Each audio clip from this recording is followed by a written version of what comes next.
I'm Rip Esselstyn, and you're listening to the PLANTSTRONG podcast. Oh boy, you are in for a doozy today. Whether you're looking for a romantic partner or even a new friendship where you can truly be yourself, you'll want to tune into my conversation with relationship coach and matchmaking expert, Michelle Jacoby.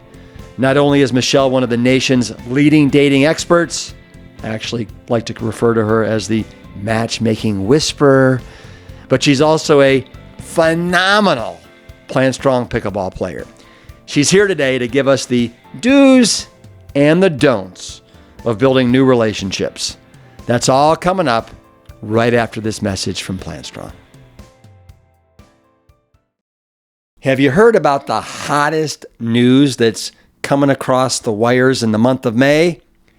Here it is. We at PLANTSTRONG, we are hosting our 13th annual PLANTSTOCK weekend in Black Mountain, North Carolina, and you are invited to join us. We're going to be sharing laughs, learning, and a whole lot of plant-based meals August 16th to the 18th. Bring a friend and come mingle with folks from all across the country that are coming together with one goal: to eat more plants. We'll have inspiring talks from Dr. Dawn Musalem, Dr. Gemma Newman, Dr. Will Bolshewitz, and John Mackey, and many more, and entertaining food demos by Carly Bodrug, my sister Jane and Ann, and so much more. Come for the food, stay for the fun.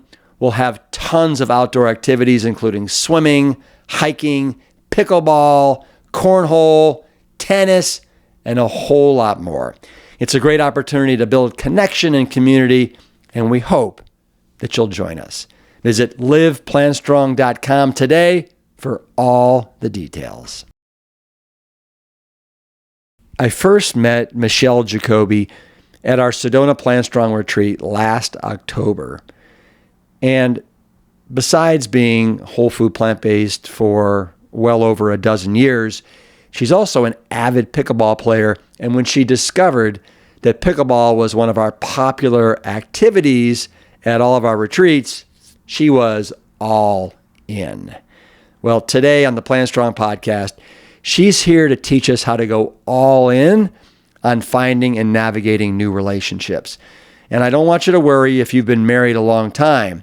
Not only does this apply to new friendships, but it also is packed with all kinds of fantastic tips on how to rekindle a marriage or partnered relationships.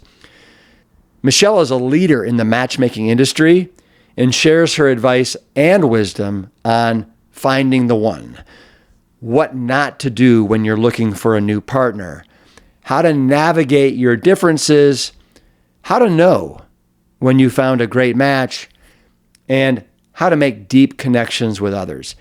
Yes, we even talk about dating people who are not plant-based. And a question that I had for her that the answer surprised me: should you only look for a PLANTSTRONG partner? I think you're going to be surprised. I enjoyed this conversation so much, and I know it's a little different from our usual episodes, but we're all looking for healthy relationships, if I'm not mistaken. We all want to be seen and respected while still thriving as an individual. Michelle has helped others since 2009, and we're lucky enough to have her with us today to give her advice on finding healthy, happy, and sustainable relationships. Michelle Jacoby, welcome to the PLANTSTRONG podcast. I am so jazzed to have you on the show and talk about dating and what you do. You're like the matchmaking whisperer. And this is just a subject to me that so many people either they're struggling with it, they're super excited about it. Anyway, I'm just like so excited. So thank you for joining. Thank you for having me. I'm really excited. I am pumped. I am excited to be here. Thank you so much. So just so everybody knows our background, I met Michelle back in October of 2023 because you were adventurous enough to come to one of our retreats, our PLANTSTRONG retreats that was in Sedona, Arizona. And so I got to spend 6 days with you. And if there's one thing that we did together every day, it was we played pickleball. Yeah, let's go down that rabbit hole at some point. It was awesome. We definitely will. Yeah. But so after the morning and then afternoon lectures, really from like 3 to 5:30, Michelle and I, and typically 6 to 8 other people, we would play pickleball. And it's such a great way to get to know somebody, to me, at numerous levels that I want to get into with you, but not at the top of this show with you. So what I want to talk to you about is, so first tell me, like, how in the world did you get into being a matchmaker? And if I'm not mistaken, you've got all kinds of incredible awards. Like you're like the matchmaker's matchmaker. You are it. That's so sweet. Thank you so much. This is a common question because everyone's always so curious, like, how'd you end up being a matchmaker? And it's kind of a funny story. I was single and dating. I got divorced at 35 and found myself single and dating. And, I was on the apps and I was doing what you do and I was having a pretty good time, but my parents were concerned and they were like, we want you to meet a nice man. And they said, why don't you hire a matchmaker? And I had never thought about a modern day matchmaker. I mean, I saw Fiddler on the Roof, but it never occurred to me. So I'm in the Washington, D.C. area. And so I was like, okay, I will research matchmakers. And that was back in 2008. And at that time, everyone I spoke to who had worked with a matchmaking company had like a negative experience. And I was in a mode where I was thinking about changing careers. And I just had this like moment where I thought, okay, I'm not going to hire a matchmaker. There's no one here for me to hire, but maybe I should be a matchmaker because my best friend was engaged to someone I introduced her to. And I had been like, I'm a compulsive connector. I had been matching people, just for the fun of it. And I read an article on USA Today about matchmaking as a career. And I was like, I'm doing this. And I never looked back. I mean, I had a website up. I had my first client within like 2 weeks. That first client, her third introduction was the person she ended up with. And I'm like, wow, this is my thing. And it's been 15 years and I absolutely love it. I can see why. I mean, how gratifying it must be to put people together for a healthy, lasting relationship. And I thoroughly went through your websites, DC Matchmaking and MichelleJacoby.com, and the number of testimonials that are there about how incredible you are and how happy they are. And oh my God, Michelle put us together and she came to the wedding. I mean, it's overwhelming. So there's not a doubt in my mind that you are the best at what you do. Tell me a little bit more about your background, because I want to know, like, did you, not even knowing it, were you building up the tools that allowed you to basically be this incredible matchmaker? That's a really good question. Also in 2011, I founded an organization called the Matchmakers Alliance. And there was at that time no industry organization for matchmakers where we could get together and be collaborative. And so with another couple of matchmakers, we put together this organization. And the reason I'm telling you this story is because we were at a conference. We have yearly conferences.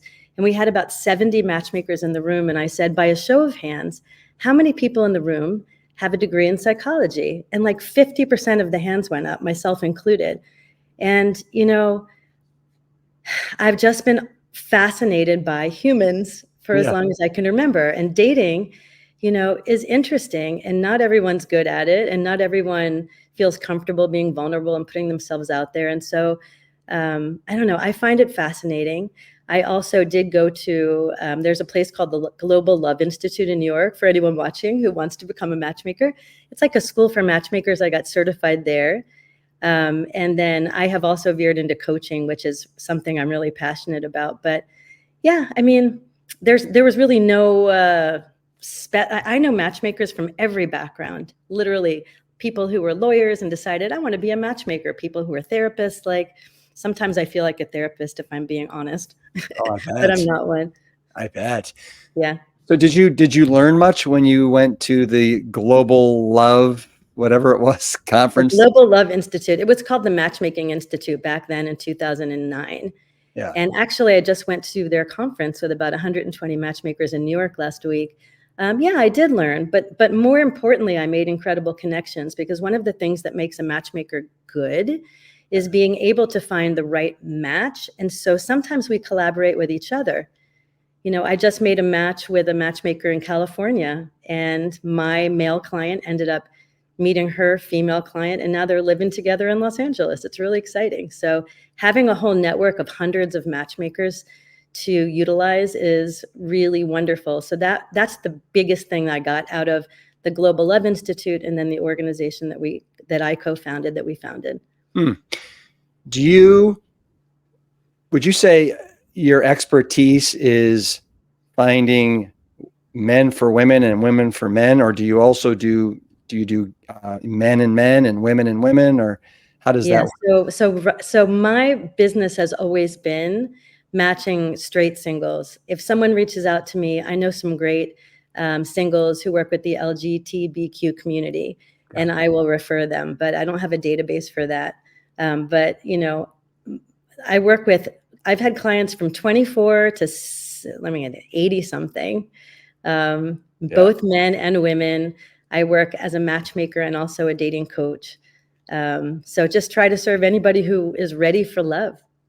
Well, so that's interesting. You said you've worked with anybody that's as young as 24, as old as 86. Did you say? I don't remember how old, honestly. Okay, but Early let's 80s, early 80s, early 80s. in their 80s. And I'm wondering, have you found that the older that we get, the more stuck in the ways we are, and the harder it is to pair somebody with somebody else? Or is that not the case? Is it just their attitude? That's a tough one, because I feel that as we get older, we start to really learn about ourselves and grow and understand what matters most. And we've had relationships, and we've probably had some relationships that didn't work. And, some people I'm 58. Some people in their 50s, 60s, 70s, have done the work, and they really have grown and understand what qualities they should be looking for that will impact their happiness. And then there are still people who are, senior citizens who are looking for, I just call it the stupid stuff, the stuff that's just like, it's not going to make you happy in the end. It's just stupid stuff. Well, that's a great segue to, so what is it that you find makes people happy in the end? What's your answer to that question? I've never heard anyone say, my husband is a wonderful husband because he's 6'2". I've never heard that, or my wife is an amazing wife because she's 14 years younger than me. Like, that's just not what makes someone a great partner. What makes someone a great partner, I always tell my clients, find someone with high self-esteem, who's emotionally healthy, who has done the work, who feels worthy of love, because someone who feels worthy of love knows how to give and receive love. I also, I think it's important to know what your needs are and make sure they are met in a relationship. I remember being single in my early 40s and thinking to myself, my needs have never been met in a relationship. And so I had to get really serious about figuring out what those needs were. And I think it's also really important to be with someone who treats you beautifully. And so when I work with my clients, we talk about what their boundaries are going to be, and how to advocate for themselves, and how to determine when they should stay in a relationship or when they should leave one. And one of the things I think is important for your listeners to hear is that the fastest way and the best way to find the right person is to get rid of the wrong person. So many people stay in relationships for months and years that don't serve them, and hoping that things will change. But one of the things that's important to do is advocate for yourself early on, and don't ignore the red flags. Deal with them, because they're there, and they represent sometimes the behaviors represent issues that are unresolved, and people need to do their work. And sometimes you shouldn't be dating that person. Yeah, I think we all know so many people that are either dating somebody, they've been in a marriage that obviously isn't working, but maybe it's more comfortable than doing the hard work, maybe having to get out of the relationship and then move on. there's just so much going on in people's Not lives. easy. Relationships aren't easy. And I think people have this scarcity mindset, like, I don't want to be alone. And if I leave this relationship that's not really serving me, I'm just going to be alone and there's nobody. But there's amazing people out there. Yeah. And I think that if you're in a relationship that doesn't serve you, it's time to move on. There's a lot of happiness after a divorce. I'm married to my second husband for 15 years now. He's a much better fit for me. And I think every relationship we're in teaches us so much about what we need and who we are. So the relationships where we felt we wasted our time, honestly, they were our teachers. They lead us towards the right person if we pay attention. Yeah. That's a really nice way of looking at it. If you don't mind me asking you some personal questions, like when did you know, or how old were you when you got married the first time? And when did you have some red flags and kind of signposts that maybe this relationship wasn't the one that you thought it was or could be? I got a big smile on my face because I thought you were going to ask me about my current husband. I was all excited. Not yet. Not yet. No. So I got married very young. I got married at 23 years old. And, it was a little bit of a different generation. I was really excited about being a mom. I had 3 kids in 3 years.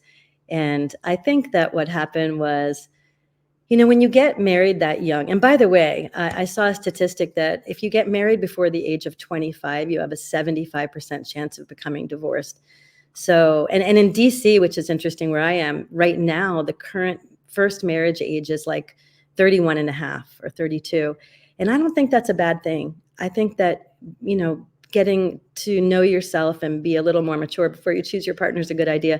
But my ex-husband and I just grew in different directions. We had different values, so at the end of the day, we got divorced at 35.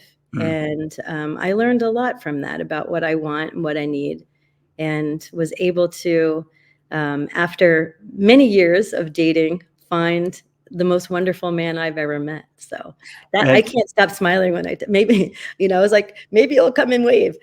He's just, and I thought you were going to say, when did you know? I knew on my very first date with my husband, Rob, that he was the one. We were at a restaurant and my friend owned the restaurant. And when he went to the restroom and she came over, I said, I think this is the guy. And she was just laughing at me. She's like, how the heck do you know that? Because that was my first date restaurant where I would go with so many different dates. And I worked hard dating, sometimes it's, you got to be consistent and put yourself out there. But when I met him, he's just fun and kind.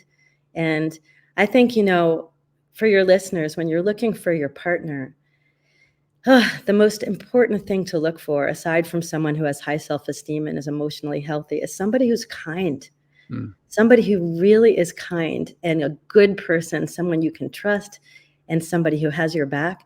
And also somebody fun who you love to spend time with. And then ultimately you have to share values and life goals. But like the minute I met him, I was just laughing. He's funny. I love that. And, obviously this is the Plant Strong podcast. So yeah. I would say probably 99.9% of the listeners are plant-based, plant slanting, vegan, all those things. And so what would you say for somebody that's listening, male or female, and they've been trying to date only somebody that's vegan, plant-based, and not had success? Yeah. Well, I'm whole food plant-based, trying not to do the oils. Like I'm really, and I've been vegan or slightly cheating vegan for 15, 20 years. And so I was single and dating as someone who was plant-based. And I have a cute story, which I can tell you about how my husband tried to dump me because I was plant-based and I wouldn't let him when we first met. But to answer your question, it's important to be open-minded about, like, sometimes the universe surprises you with someone different than you were looking for. There were a lot of things on my list that my husband doesn't have.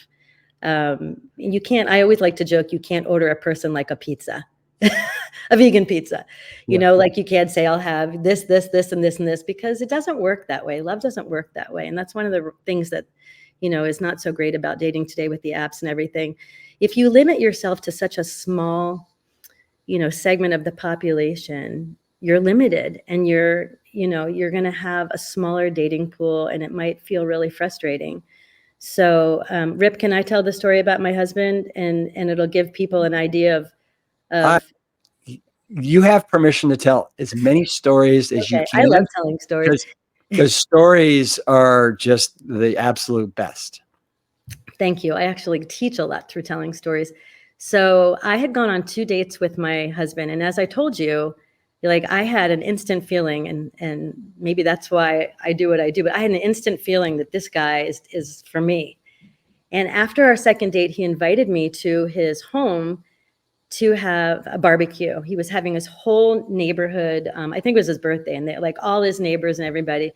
So I was like, awesome, I'd love to come. And he gave me his address.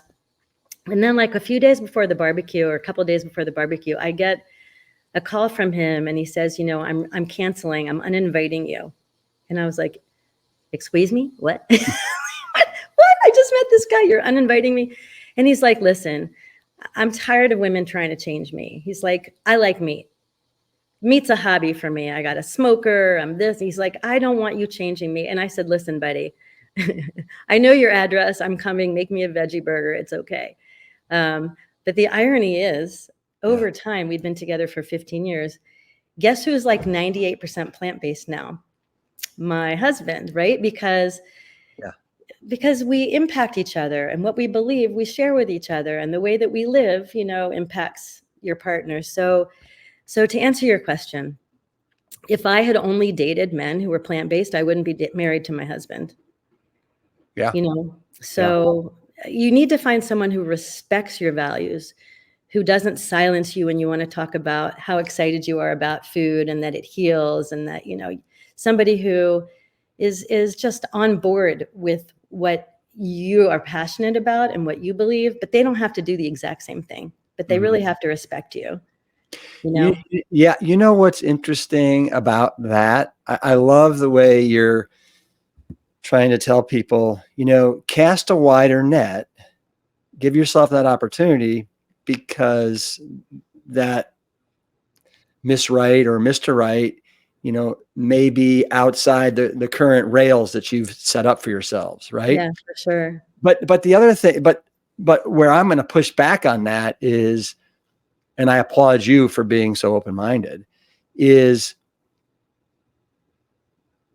I'll give you an example. So this last summer, we spent 8 days in an Airbnb with our family and then my wife's brother's family, meat eaters. I thought I was going to go crazy at the end of the seven days. I mean, the cutting boards had meat slime on them. There was cheese in the house. The smell permeated the refrigerator, the whole kitchen. I was like, oh my God, if we're going to do anything in the future with your brother's family, we've got to get separate places. We're not going to get a big house that's got, 8 bedrooms, because this isn't going to fly. And my wife was just as adamant as I was that we can't do this. So listen, I don't disagree with you. I mean, I'm pretty pragmatic when it comes to finding love. And in my experience, like, the number one thing people say to me when I've matched them or coached them and they're happily coupled, they'll come back and say, I never would have met this person if I hadn't worked with you, because they were outside of what I was looking for. Coming back to this idea of sharing a home with someone who has all that food. I mean, you could date people who are vegetarian. There are a lot of people who are vegetarian, right? Or you could, like my husband and I, sometimes every once in a while, on a rare occasion, he'll have meat. We have a refrigerator in the garage. He really respects the fact that I can't look at meat. I just can't. I can't have it inside the house.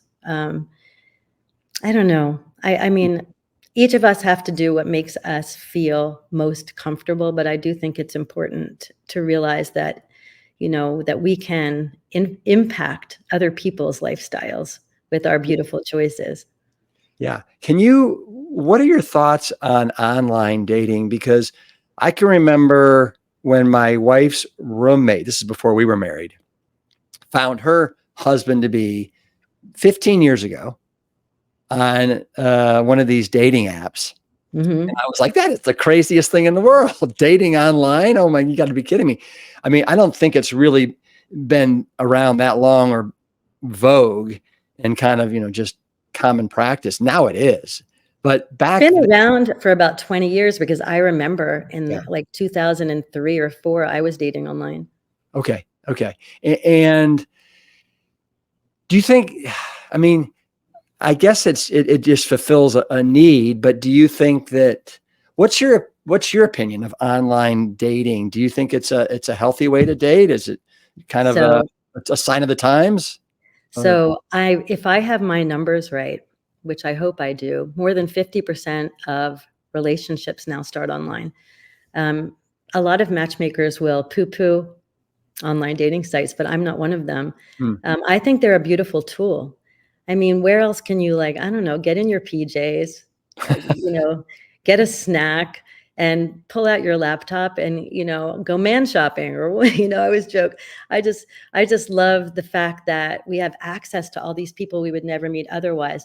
The problem is that there's this illusion of choice, and hmm, I think there's a lot of bad behavior, and it stems from people's frustration and also not knowing how to use the sites. The online dating sites are a business. And I sort of feel like if they really wanted to get you off the site, they would have someone like me create a class to teach you, this is the smart way to use the online dating apps, but no one does that. So therefore, people are using them in a way that's not skillful or strategic, and they're just getting super frustrated. But just want to say one thing.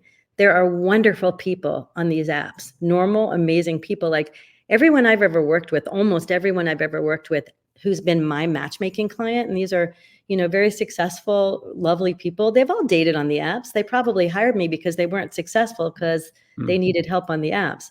So it's not like over there are the weird people who date online and over here are the quality people. It's all the same people.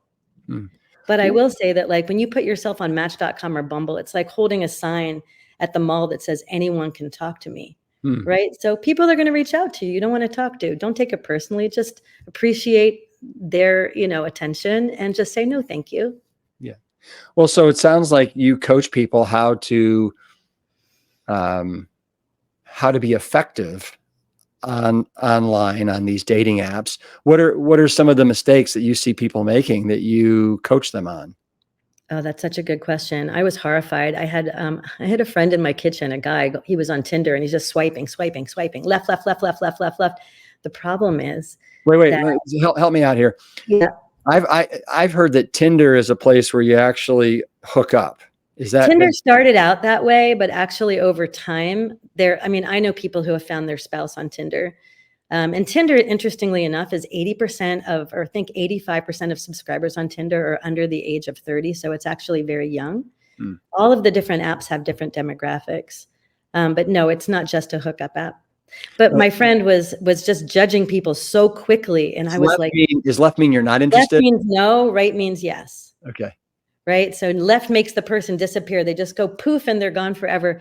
The problem is, there's so many ways people need to date differently, but I'll say two. One is not taking the time. People get so overwhelmed by the quantity of available people that they don't take the time to consider each person. Mhm. And then what happens is the biggest problem is assumptions. People make so many assumptions about people based on a profile. And I love sharing this because after I met my husband, he showed me his Match.com profile and it was horrible. He looked like he was Good for drunk in you. his Good pictures. for you.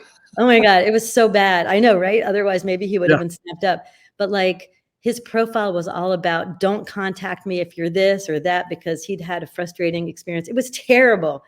Thank God I met him in real life at a restaurant. Otherwise, I would have just hit delete on his profile. So another thing that you need to remember, those of you who are dating online, is that sometimes wonderful people are bad at online dating.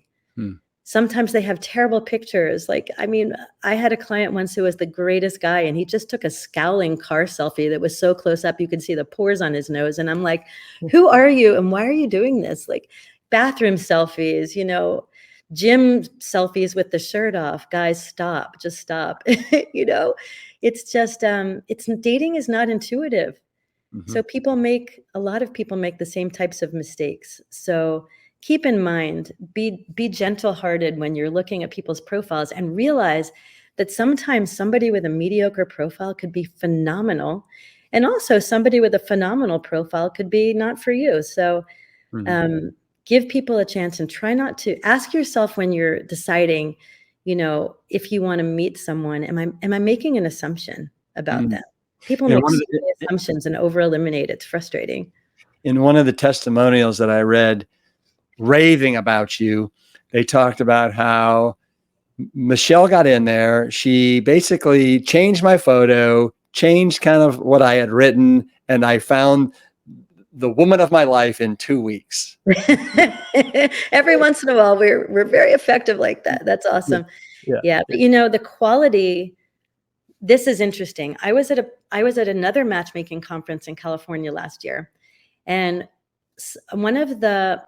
there was a man there who specializes in AI, and he works creating the algorithms for some of the online dating sites and apps. And this is interesting. I found this fascinating. Apparently, each person gets a rating. The popularity of your profile gets a certain number. And then you only have access to seeing people whose number is similar to your number. So this is for all of you out there who are not seeing the quality and caliber of people you'd like to see on the apps. It probably means that your profile and your pictures are not as good as they could be. So if you're saying everyone online is, it's like, that's probably an indication that you really need to redo your profile and take better pictures. And I have found that the quality of the pictures impacts the quality of the people who reach out to you. So that I want to move to dating now. Okay. Like live dating. What are some of the biggest mistakes you see with live dating with men and women? Yeah. No, I have so many things going on in my brain. So people are going on so many first dates that they're kind of going through the motions, and they're not really connecting. They just go on date after date after date after date, lots of first date, very few second dates. Can I stop you for a sec? I want to stop you for a sec. Yeah. So they're going on date after date after date after date. And is it typically like out to eat, or to a movie, or is that one of the mistakes that they're making? They're just doing the same. Maybe. I think people get fatigued, but one of the things I don't love that people do is the coffee date. I know it's less expensive and it can be convenient, but it's not very conducive to chemistry and romance to sit in a Starbucks, with fluorescent lighting and just, people on either side of you. I like activity dates, but I'm kind of old-fashioned, and I don't mind a nice dinner date. Some people don't care for that, but I think one of the mistakes people make is they decide in 5 minutes, am I attracted to this person? Do I like this person? And even at the beginning of the date, okay, I wrote a book about this. This is what I teach. There are things to do at the beginning of a date that set up the whole date. Like, you see someone, and in the very first, I do this in business meetings. I do this all the time. In the first minute, with the first 30 seconds, you have a big smile on your face. You don't shake hands. This is not a meeting. You give them a hug. You tell them, you might say something like, I've really been excited to meet you. So you decide you like them before you know if you like them, because what that does is then the other person is at ease. They feel liked, and they can show up, in a different energy, and it just feeds off each other. So there are certain things that you can do during a date. Like, if you like something about someone, tell them. I have a philosophy that every person has what I call the gooey center. People are amazing. They're amazing. If you're not seeing that when you're dating, you don't know how to get to the gooey center. People are beautiful. And I think what happens is a lot of people are on dates looking for what's wrong. And I think, interestingly, in women do this a lot. Maybe it's biological. Like, when we were mating, we have to look for danger, to survive. I've put a lot of thought into, why do women do this? But there could be 20 positive things, but there's one thing someone says that was negative, and we just focus on it. So when people, I'm going to give your listeners 4 questions to ask themselves after a first date to decide if they want to go on a second date, because people over eliminate. They should be going out more. I have clients who didn't want to go on second dates, and I nudged them and they ended up getting married. So here are the 4 questions really quickly. Yeah. One, was there this is after the date. Yeah, so this is after the date when you're thinking, do I want to see this person again? A lot of people expect to feel butterflies and fireworks. That's not realistic. First dates can be a lot of pressure. People can be nervous. And is are these 4 questions part of the homework assignment you give to everybody you work with? And do you also ask them to send you the answers? This is something that I teach my clients because, when you're going on dates, assessing whether or not you should continue getting to know someone is an important part of dating. And what I'm seeing people do is over eliminate and say no way too often to getting together again, because, years and years ago, you'd meet people through your work or your neighborhood or your friend group. But now you're meeting someone and you have 90 minutes to impress them or be impressed. It's not organic. And so I like very black and white coaching and rules. It just helps me. And so I used this rule when I was dating. And so now I share it with my clients, but I'm just going to give you the questions really quickly. Let's do it. The first question is, was there at least some chemistry? And I'm not talking like a 9 or a 10, but like a 6. Like if this person kissed me, I wouldn't go like, I wouldn't be yucked out. Was there just some chemistry? If the answer is yes, the next question is, from what I can tell, is this a good person? Just from what I can tell, having spent time with them, are they a good person, a kind person, someone with a good heart? And then the next question, if the answer to that is yes, the next question is, did I enjoy my time on the date? Did I have a nice time? It's a pretty simple question. If the answer to those 3 questions is yes, the last question is, was there an obvious deal breaker? Like, I'm moving to the other side of the country next Thursday. Or, oh, you want to have kids? I have no desire to have kids. Like a big deal breaker. And if you have a yes, yes, yes, no, I have no idea why you wouldn't go on another date. Mm-hmm. You cannot figure out in one date if someone is your person, right? It takes time. And by the way, you're not leading anyone on if you're not sure.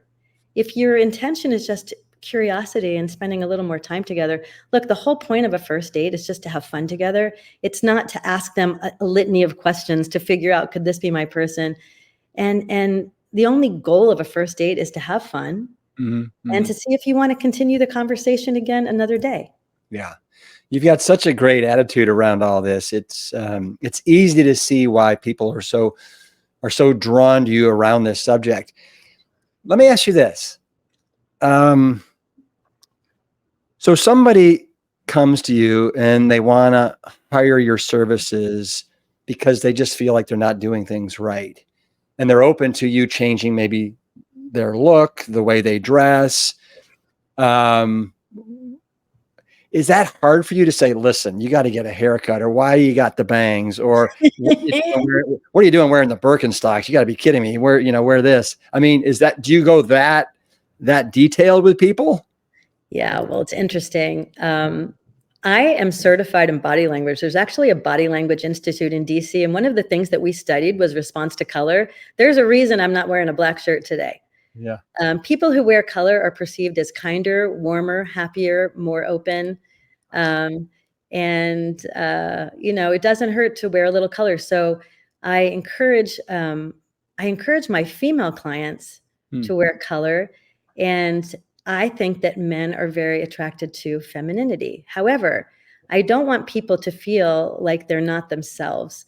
But what I think is that I would love for you to be a dating version of yourself when you're dating. So for men, maybe your MO is to wear, a wrinkled t-shirt and shorts, but on a date, maybe you have a wardrobe that's your go-to dating wardrobe with a nice button down and a pair of designer jeans and loafers. Like first impressions, you have a minute, for someone to like size you up. And especially men, I think men are very visual. And what I've heard from my clients is that within, I don't know if you'll agree with this, but in 40 seconds, it's really 4 minutes or something, you know whether or not you're attracted to someone, right? Mm-hmm. And it cannot hurt to look your best and to show that you put some time and effort into getting ready. And so I do talk to my clients about what they're wearing. After dates, when I'm working with a matchmaking client, we get feedback. And, sometimes I have to deliver feedback. I have a client right now who's been with, the woman of his life for the last 6 years. I had to tell him he had to get his teeth whitened. I had to tell him that he chewed with his mouth open, and that I heard this from 2 people. So I went and met him for lunch, and I was like, oh yeah, I can see what he's chewing. But what I tell my clients is that everything I'm telling you, I'm going to say in the kindest way. And it's coming from a place of deeply caring about your success. And the beautiful thing about the matchmaking process is we get feedback so we can learn how we are being perceived on a date. If you're not working with a matchmaker, someone doesn't want to see you again, you're like, I have no idea why. I can guess. And what I have found is people are usually wrong. Yeah. So anyways, I do help people look their best. We have stylists we work with, and we do photo shoots with the right body language. And I do talk to people about things they could do differently so that they can be more successful. We all have blind spots, and I want to say that, I've worked with some of the most highly educated and successful people. And sometimes the skills that get you, to the top of the corporate ladder, those skills don't translate to dating. Can you give me an example? I certainly can. Yeah. So I am a coach for women, and strong, smart, successful women are very goal-oriented. They're very purpose-driven. They're thinking about their ultimate goal, and they're going towards it. When you're dating, that doesn't necessarily work. You need to be in the moment, having fun. If you're sitting on a date and you have a checklist and you're asking somebody, all of these questions, it's not fun. The person feels like it's a test or they're on an interview, right? And then I've talked with clients who have been so excited to meet someone they like that they're overbearing in their availability, and not being able to just sit in the moment and enjoy what's happening right now without worrying about where am I going and how am I getting there, and pushing towards that. Because intimacy, emotional intimacy and getting to know someone, if you rush it, it's not healthy. You have to put in the time to get to know someone in a healthy way. And I know people are excited when they meet someone they like, but like, I'll give you an example. When my husband, when we met, after 2 weeks, he said, you're my person. I'm done. What? I mean, I loved it. And I had a feeling, but I said to him, listen, I don't know you well enough to call you my boyfriend yet. And I literally said these words. I said, why don't you court me, ask me out on dates, take me out, we'll spend time together, and when I feel ready, I'll let you know. And then we can, be in a relationship. And so for 2 months, that man, took me out to dinner, picked me up, brought me flowers, he was amazing. And after 2 months, I was like, oh yeah, definitely want to be your girlfriend. But I see people rushing, or taking too long because they're afraid to open up. One thing I do want to say is that the only way to fall in love is to open up your heart and be truly available. But that's scary if you've been in a relationship where you were hurt before. And that's one of the reasons why I work with my clients to come up with what I call a protective contract, which is a contract between you and yourself, listing all of the ways that you're going to insist on being treated, right? So if you have this protective contract in place, like I will not date someone who, and you know how to advocate for yourself and hold those boundaries. Once you have the tools in place to get your needs met and to hold your boundaries, you can be open-hearted. You can be vulnerable, knowing that if someone is not treating you right or you're not getting your needs met, you're out of there. Yeah. So I think a lot of people have walls up, and so they don't really open up, and then nothing really goes anywhere and things fizzle out, sadly. I've got so many questions. Let me start with this one. So you're primarily located in the DC area. Mm-hmm. And on the website, it says basically for successful, committed people, right? Well, for commitment-minded singles, like professional commitment-minded singles, yes, yeah. Yes. And so my question is, how important is it for the men or the women that you're primarily working with, that they're at a certain like financial status? Oh, Is that's that a good question. that's something that like they write down, like, okay, yeah, but I need a guy that's this, or I need a woman that, Mhm. is this, as opposed to maybe women that have gotten in relationships, or men, where they are not the breadwinner and they kind of feel taken advantage of and controlled, and financially, they're on a very, very tight leash by that person, which, Oh gosh, so there's a lot of different questions in there. And at first I thought you were asking me about like who can hire a matchmaker and what oh, is it, but no, that's not what you're asking. So what you're asking, I think, is how much do finances play into who you should be with? well, with the people you're working with, how important is that to them? That's interesting. So it's more, I'm just going to put it out there. It's more Yeah. important to my female clients. Um, you know, most of my male clients are not asking me that someone have a certain income level or that someone be in a certain type of profession. I think what men want is to date a woman who's financially independent, capable, and can take care of herself and doesn't have debt or financial chaos in any way. Yeah. Um, there are some women who come to me looking for men who are quite wealthy. I don't do that. If someone comes to me and they say, I'm looking for a very wealthy partner, I might refer them to another matchmaker. I'm this is a love search, Yeah. and I'm looking for compatibility. Now, of course, you want to be with someone who loves what they do, is passionate, is successful.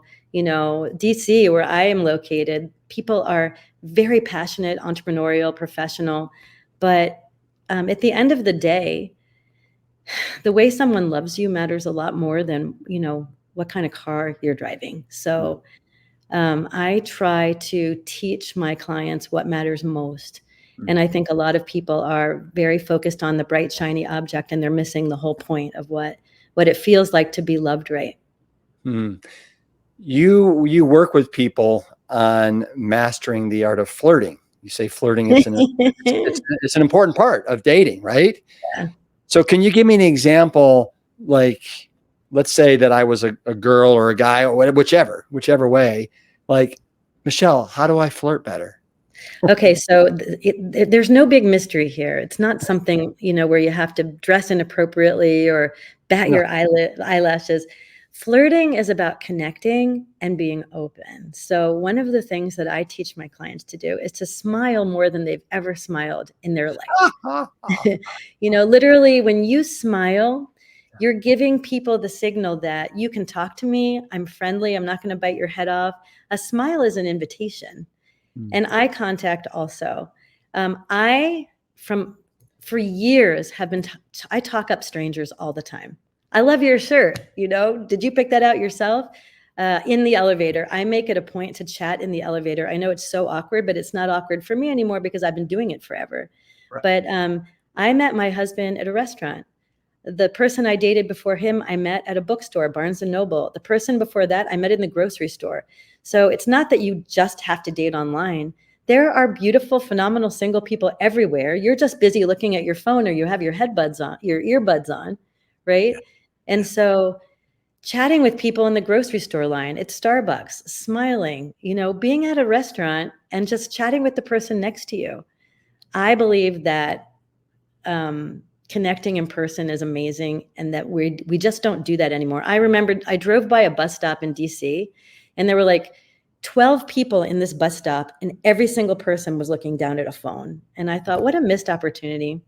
Mm-hmm. Mm-hmm. People are cool. People are cool. They're fun. Like you said, try and get to that gushy center, Gooey center, yeah. the gooey center. You mentioned the smile and the colorful shirt. What is some other effective body language that you recommend people use to, for attraction? Yeah, well, that's really interesting. Well, first of all, if you're on a date and the man or the woman that you're on a date with, feet and belly button are facing away from you, they want to go over there away from you. So like, if you're at a bar and you're talking to someone and they're not facing you, they're probably not into you. Don't waste your time. But the question is how do you know when someone's into you? Is that it? No. Just more effective body language. Okay, more effective body language. That elicits. Okay, thank you. I forgot your question. So, first of all, in your pictures, your body language should be open. Open body language shows that you're open. So, people are touching their arm, they're covering up their neck dimple. Don't do that. They have their arms crossed. Open body language shows that you're confident and that you're open and available. So, and by the way, the arm pop, when you put your arm over a chair, this is really good for the guys, actually. The arm pop shows a lot of confidence. So, if I'm in a meeting or something, I'll put my arm like this and just chat.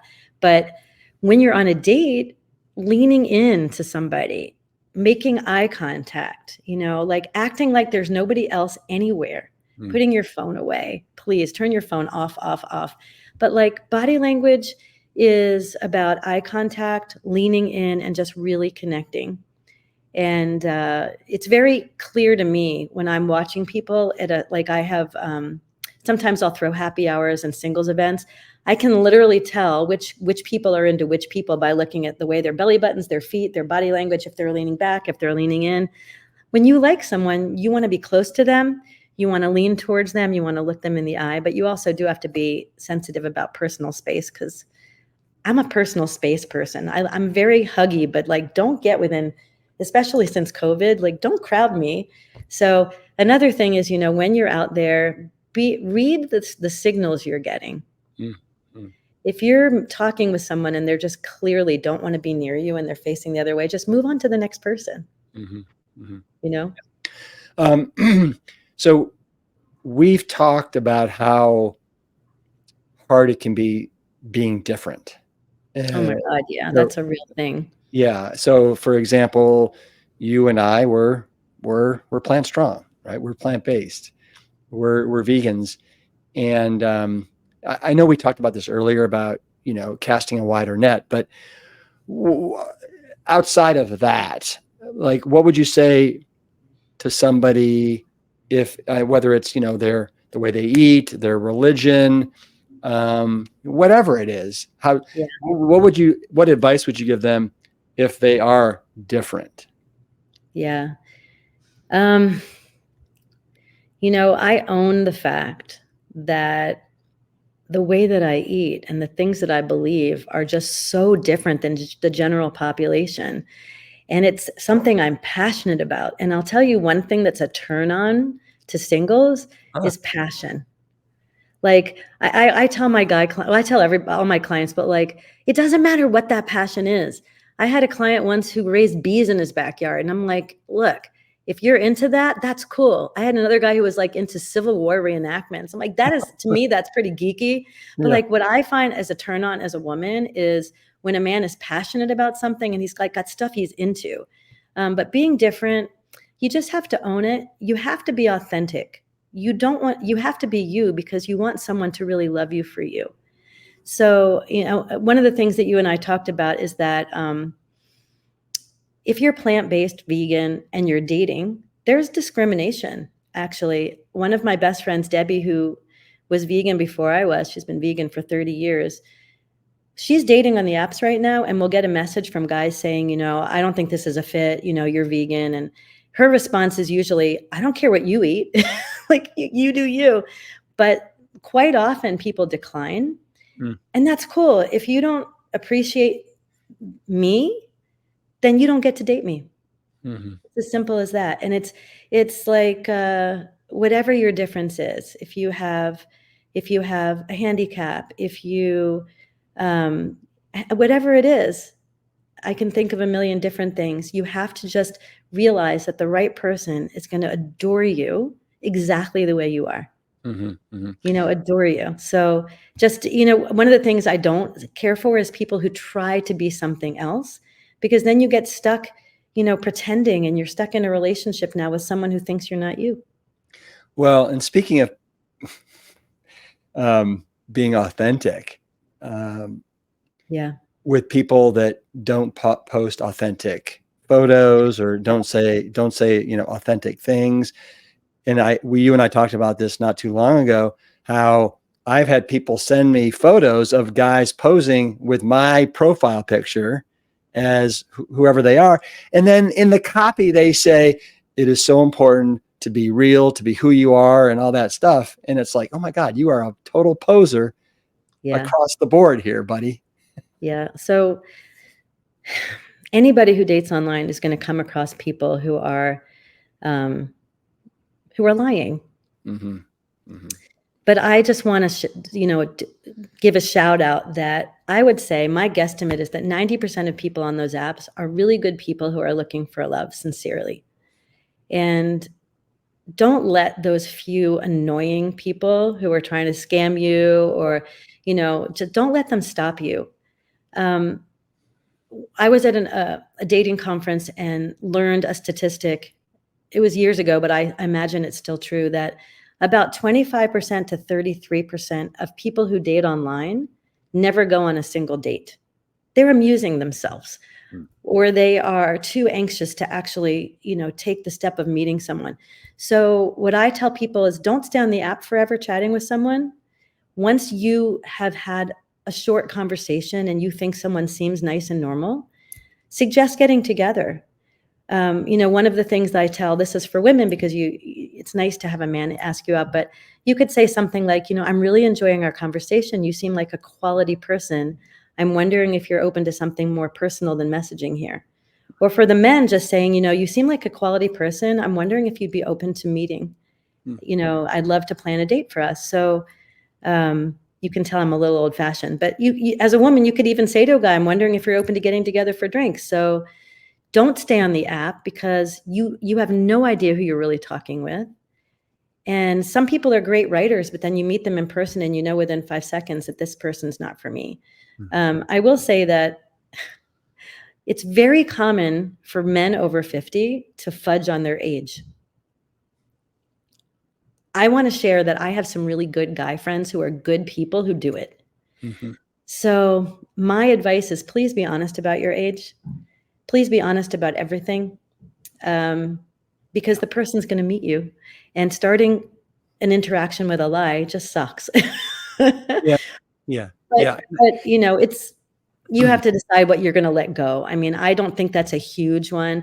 By the way, I teach all of my clients to do background checks. And one of the lovely things about a background check is once you have someone's name and you know where they live, you can find out how old they are in 5 seconds. You just click and it shows you their birth year, their address. Can I talk about safety when you're dating online for a second? Absolutely. I also want to say that I think as part of that is that when you work with clients, you do background checks on everybody that you're going to pair them up with, right? No, actually, I do background checks. I do background checks on my clients. Yeah. I want to make sure that my clients are someone that I can tell their potential match. This person is safe for you to meet. This person is a quality person. This is someone you can trust. I offer that service to my matchmaking clients if they want me to do background searches, but a lot of people don't care. And I teach my coaching clients how to do that themselves. Okay. What about safety? Yeah. Yeah. Well, sometimes those searches, the background checks are not entirely reliable. So you have to obviously use your best judgment, meet people in public places, tell a friend, where you're going and when you're going to be back. You have to be, don't drink too much, like use common sense when you're dating. Don't invite someone you barely know back to your home. Don't get in a car with someone you don't know well. Use common sense. But when you're dating on the apps, there's 2 things that I think are really smart to do just for your own safety. And when I talk about safety, I'm speaking mostly, I coach women, but this is for everyone in terms of your privacy. You can if you want to, but I would say don't use your real phone number. Get a Google Voice number. They're free. And so that's a number that forwards to your number. So you don't have to put your number out there because people can take your phone number. They can do a reverse number check. They can know where you live. And I just think it's nice not to have your number out there. I also tell people when you're dating online, if your name is Carla with a K, change it to a C. Or if you have, you might want to use your middle name. But until you meet someone in person, you don't know if they're safe or who they are. So just be a little cautious and be smart. And I want to reemphasize that, I'm going to say 95% of people on the apps are amazing people who are genuinely looking for love. You just have to be smart. Somebody asks you for money, you are not sending them money for anything. No, you're not. And I'm shocked at how many people, fall for that. Mm-hmm. Yeah. Don't fall for that. Yeah. What do your parents think of what you're doing? Oh, that's a sweet question.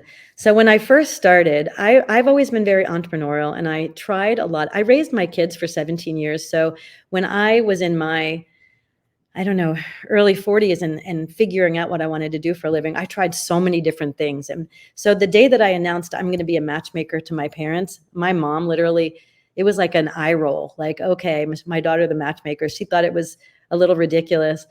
Now that I've been doing this for 15 years and there are so many happy couples and children in the world, and my parents are so proud. They're always, my mom, anytime she's at like a dinner party and she meets someone single, she's handing out my card. It's so sweet. I love it. I actually worked with two of my dad's friends were my clients. One of them, I never told my dad because he wanted the privacy, but I love them so much. They're wonderful. That's so adorable. Speaking of being different and being vegan, last night you were out to dinner with your parents, and you mentioned that your father kind of did a little jab, made a little fun of you. How do you react when your dad does that to you? Well, no, what happened was we were talking about there's a restaurant in the DC area called Planta that's all plant-based. And he said something about like me being in charge of the restaurant. And I'm like, why am I in charge of the restaurant? And he said to me, well, why do you think?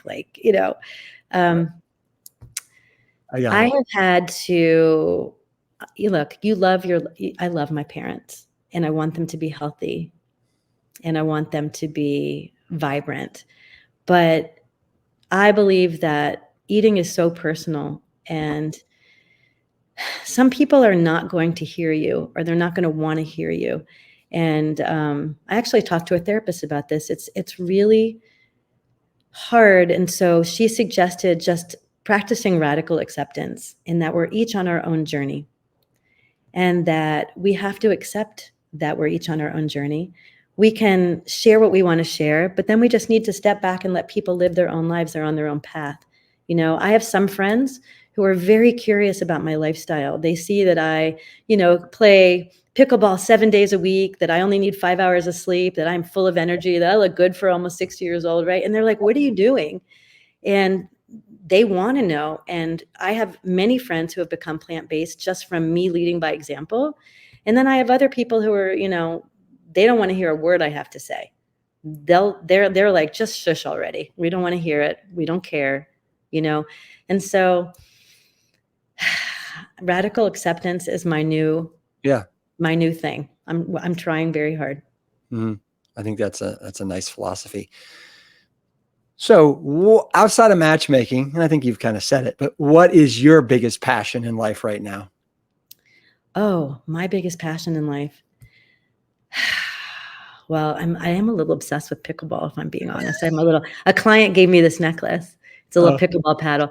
Oh yeah. I want to say something to all your listeners. If you're feeling lonely, or you're feeling like you want a new friend group, or you want to find love, there is no better place to meet new people. There is no more welcoming place to meet new people. Pickleball is for everyone. I don't care if you're 17 or 97 and you can still move. I mean, I literally played pickleball with someone who was 94. Pickleball is so great because you don't have to be an athlete. You can be at any level and have fun. And what I love about it is you don't have to set up games. There's always what's called open play, where you can go and just show up. So like, I was doing a retreat for some of my coaching clients in Florida, and our Airbnb wasn't ready. I landed at 9. I looked on my phone. I found open play pickleball. I went to the tennis center, in Delray Beach, and I was playing pickleball an hour later with all these new friends. I ended up going to lunch with them. Like, when I was in Sedona, not at your thing, but when I was in Sedona, my girlfriends wanted to go shopping, and I was like, I don't want to go shopping. I want to play pickleball. So I ended up meeting the Sedona Pickleball Club. They gave me a t-shirt. They gave me a ride in the middle of a pandemic, by the way. They were just so gracious. Anywhere you go in the United States of America. Actually, I went to your mom and sister's, Yeah. what's it called? The Camp Now. Plant-Based Women Warriors. Yeah. I Yeah. went to their program. And one of the days I was jonesing for some pickleball. So I ended up going to the YMCA right near where the Kenyon College is. And I played pickleball and made friends. So like, I'm so obsessed with this game. I love it so much. Yeah. I mean, I think, and we talked about this, that pickleball dating is a thing, and it's Oh, it is a thing. Totally. I've done 2 singles pickleball parties, and there are couples that have come out of those 2 parties. Yeah, it's a wonderful. Oh, I have a couple of friends who met on the pickleball court on the Eastern Shore of Maryland, and they actually got married in white pickleball clothes on the court where they met. Love it. And you know what? That's one of the reasons why I went to the Sedona retreat. I was really excited to learn and hear all the speakers. But when I heard there was pickleball, I was like, okay. No. I mean, vegetables and pickleball, this is my jam. I'm going. Jane told me, she said, Rip, there is this fanatic named Michelle who loves pickleball. She ducked out at one of our afternoon sessions to go play pickleball. And when I told her about Sedona and that there would be pickleball, she said she signed up that afternoon. I signed up right there. I was like, wait, and I really wanted to get to know you also. And we, what's fun about pickleball is that it's a lighthearted, fun game. It's also very athletic depending on how you play. And I mean, it was just, I felt like it's just such a good way to make friends. It's such a connector. It's really special. It is such a connector. And case in point, we did that immersion in Sedona in the middle of October. Towards the end of November, the Esselstyn family was getting awarded that prize at the Physicians Committee for Responsible Medicine. It was at the National Press Club in DC. Yeah. Yeah. And Gwen Whitaker, who runs Green Fair, it's in Reston, Virginia. She wanted me to do a lunch event. And so I had like a 4-hour window between the evening and then after I did this event, and we somehow connected, and you're like, I got a pickleball game at the YMCA, show up at 2:30 and we're going to like have a blast. And we did. I mean, I was like, hey, Rip, if you're in DC, I'm going to set up a pickleball game and we're going to play. And we did. It was really, really fun. And then after that, you went to get the awards ceremony, and I went there too. It was fun. Yeah. And you and I we are pickleball fanatics. I think we both played for 2 hours this morning. I did. I actually played for 2 hours and 20 minutes. I was there at 8:30. I'm not even a morning person, but I was like, I want to go play this morning. It was fun. No, if you're playing in the morning, you get up with a little kick in your step. It's exciting. 100%. And it's funny. I find that 2 hours typically, or an hour and a half isn't enough. You got to have like 2 to 2.5 to kind of get it out of you. I play with a lot of, I was a tennis player for years, and I only played with women, but like 95% of people I play with are men. Don't know why. But a lot of my friends are retired, and some of them play literally 5, 6, 7 hours a day. They come over to play. We have a court in the backyard. They come over to play, and they're like just coming from playing somewhere else. I'm like, what? Yeah. It's just, anyways, if you haven't tried it, people, you've got to try it. And it's just a beautiful way to make friends. I probably have, and I'm not exaggerating, I swear, 150 friends I didn't have 3 years ago. Mm-hmm. It's really special. Like some of my closest friends in the world I've met through pickleball. Yeah. Well, I think the reason why probably most of them are men is because you're so good. And thanks. You're better. He's really good. Like playing with Rip is not, it's serious business. Well, and to get good, it always helps if you play with people that are better than you. And I've been trying to do that a lot lately. And this morning I played for 2 hours, and these guys were incredible. I know. And you play singles too. And pickleball is really athletic. Oh, it is. That's a workout. Yeah. But come on, everybody listening, if you're eating the right way, you have all this stamina and energy. And I wanted to say one thing, like my husband, now that he's eating plant-based, he's a competitive cycler. He's beating his cycling times from 15 years ago. He's blowing them away. blowing them away. That's impressive. That's I know, really it's so impressive. fun for him. He's like, he compares them on, like he has them on Strava, like he can see what he did 15 years ago. And he's like, I'm killing it. Right. And he's turning 60 next week. So Man, that's oh man.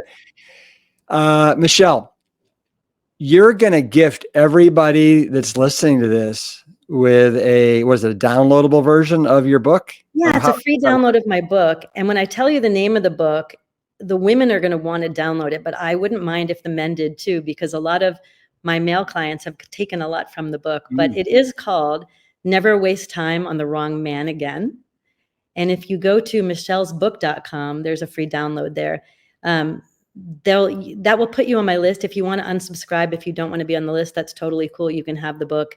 But that will put you into, you'll get some emails from me. But that book, if you do, this is for everyone listening. If you do what I teach you to do in that book, there's absolutely no way you will end up in an unhealthy relationship. It's impossible. Wow. I guarantee that. That's how confident I feel about it. That's the Michelle guarantee right there. Yeah. Ironclad. Love that. Yeah. Michelle, I can't even tell you how much I've enjoyed talking about dating and your career as a matchmaker and what people can do to have a healthier relationships and find lasting love. It's good stuff. Yeah. You know what? Everybody wants to share their life. Most everybody. Life is better when shared.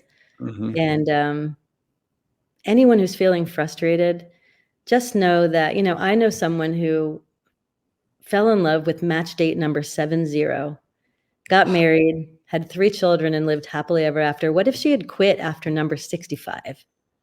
Don't quit. Have fun while you're dating. People are really neat. Be in the moment and enjoy yourself, and just stick with it. Your person's out there. Yeah. Michelle, you have such a wonderful, refreshing attitude around not only dating, but what I love is that it just permeates out into everything you do in life. And thank you, Rick. We all could take a little bit more of your attitude with us. So thank you, Michelle. It's been an absolute pleasure. Will you give me a virtual PLANTSTRONG fist bump on the way out? Bam. Damn, there you go. Little squirt. Yeah. You can get a free copy of Michelle Jacoby's book at michellesbook.com. And I'll be sure to put a link in the show notes for that. You can also learn more about her at michellejacoby.com. Until next week, keep it real, keep it authentic, and always, always keep it plant strong. The Plant Strong podcast team includes Carrie Barrett, Lori Kordowich, and Amy Mackey. If you like what you hear, do us a favor and share the show with your friends and loved ones. You can always leave a 5-star rating and review on Apple Podcasts or Spotify.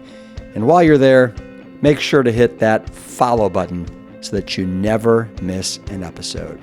As always, this and every episode is dedicated to my parents, Dr. Caldwell B. Esselstyn Jr. and Ann Cryle Esselstyn. Thanks so much for listening.